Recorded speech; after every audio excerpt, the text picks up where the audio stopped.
que nos symboles, nos emblèmes, nous les connaissons. On va parler de ces emblèmes encore avec Maître Takam. Ce sera certainement la fin de notre propos. Et avec Gisèle, on a bien vu que il ne s'agit pas seulement du drapeau. On a droit au sceau, également on a la devise du pays. Absolument, absolument. Et c'est peut-être le lieu d'attirer l'attention de vos téléspectateurs sur l'importance de respecter tous les emblèmes de la République.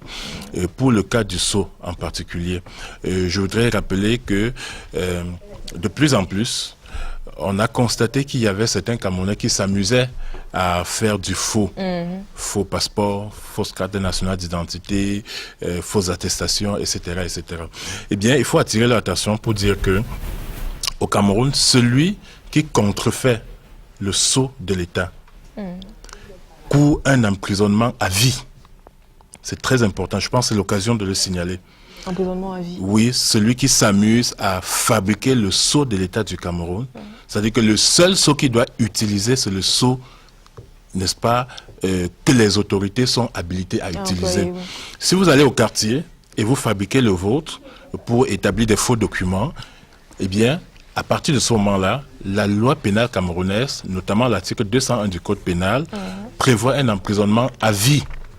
Et si vous ne le fabriquez pas vous-même, mais vous en faites usage, c'est-à-dire vous savez très bien que c'est un faussaire qui a réalisé ce sceau-là, et vous en faites usage, à ce moment-là, vous courez un emprisonnement qui peut aller jusqu'à 20 ans. Donc il faudrait que les jeunes Camerounais fassent très attention et qu'ils ne se laissent pas aller à la facilité. Lorsqu'on a besoin d'un document officiel, il faut s'adresser uniquement aux autorités compétentes et ne pas courir à Bonamessadi ou bien à l'avenue Kennedy. Bon, alors, maintenant, concernant l'hymne, est-ce qu'on pourrait être frappé du fait, en fait, face au non-respect, non, parce que l'on s'est rendu coupable, c'est plus français comme ça, on s'est rendu coupable de non-respect vis-à-vis de l'hymne national, par exemple? Bon, en réalité, c'est une question de citoyenneté, c'est une question de marquer son amour pour son pays. Si vous ne savez pas chanter l'hymne de votre pays, évidemment, on ne va pas vous envoyer en prison pour cela. Mais simplement, cela dénote quand même d'une certaine incivilité qui peut être négative pour vous. Si on a à recruter 2 personnes pour travailler dans les institutions du Cameroun, à compétence égale, on donnera la priorité à celui qui manifeste un patriotisme, un amour réel pour son pays, au détriment de celui qui semble ne pas donner une importance réelle, n'est-ce pas, à la chose de son pays. Donc, on nous a enseigné ça depuis l'école primaire, et c'est ça qui est resté. Est-ce qu'il existe, je sais pas, est-ce qu'il existe une pénalité face à quelqu'un qui poserait un acte quelconque vis-à-vis de la devise de son pays, acte répréhensible? Est-ce que ça existe au Cameroun?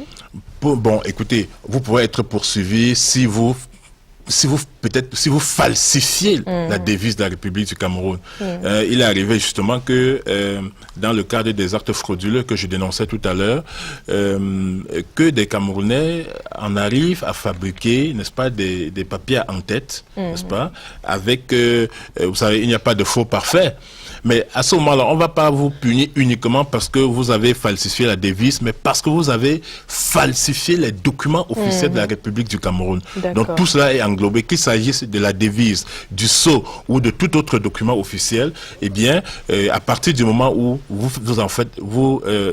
procédez à une falsification, ou lorsque vous en faites usage, vous tombez sous le coup de la loi et vous pouvez être sévèrement puni, comme j'ai indiqué tout à l'heure. Merci beaucoup, Maître Takam. Doudou Esther nous dit, malgré le chômage, nous avons la paix.